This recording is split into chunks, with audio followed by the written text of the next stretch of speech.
उद्यापासून नवं आर्थिक वर्ष सुरू होणार आहे। या नव्या आर्थिक वर्षासोबतच काही नवे बदल सुद्धा होणार आहेत। हे बदल आपलं बँक खातं, टॅक्स, पॅन कार्ड, आधार कार्ड, लिंकिंग, केवायसी यांच्याशी संबंधित असणार आहे। अर्थमंत्री निर्मला सीतारामन यांनी 1 फेब्रुवारी रोजी 2025-26 या आर्थिक वर्षाचा केंद्रीय अर्थसंकल्प सादर केला। यावेळेला त्यांनी मध्यमवर्गीयांसाठी आयकरामध्ये मोठी सवलत तसंच अनेक बदलांची घोषणा केली होती। ती उद्यापासून लागू होणार आहे।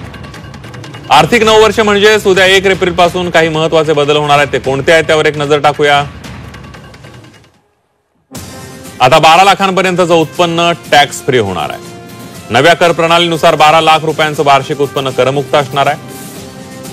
म्हणजेच 12 लाखांपर्यंतच्या उत्पन्नावर 1 रुपयाही टॅक्स भरावा लागणार नाहीये।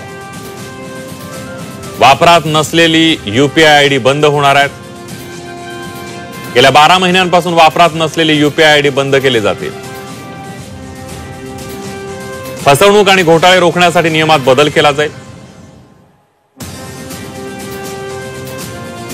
लाभांशासाठी पॅन आधार लिंक करणं आवश्यक आहे।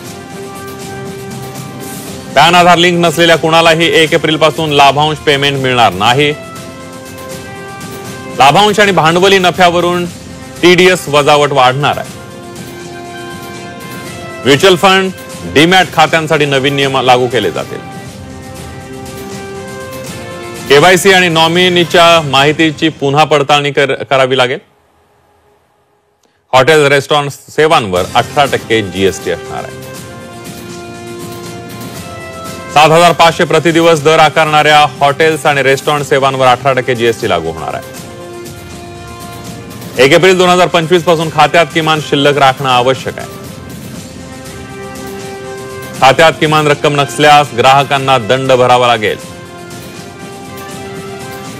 पॉझिटिव्ह पे सिस्टीमची सुरुवात होणार आहे। 50,000 रुपयांपेक्षा जास्त चेक पेमेंटसाठी पूर्व नोंदणी तपशील द्यावा लागेल।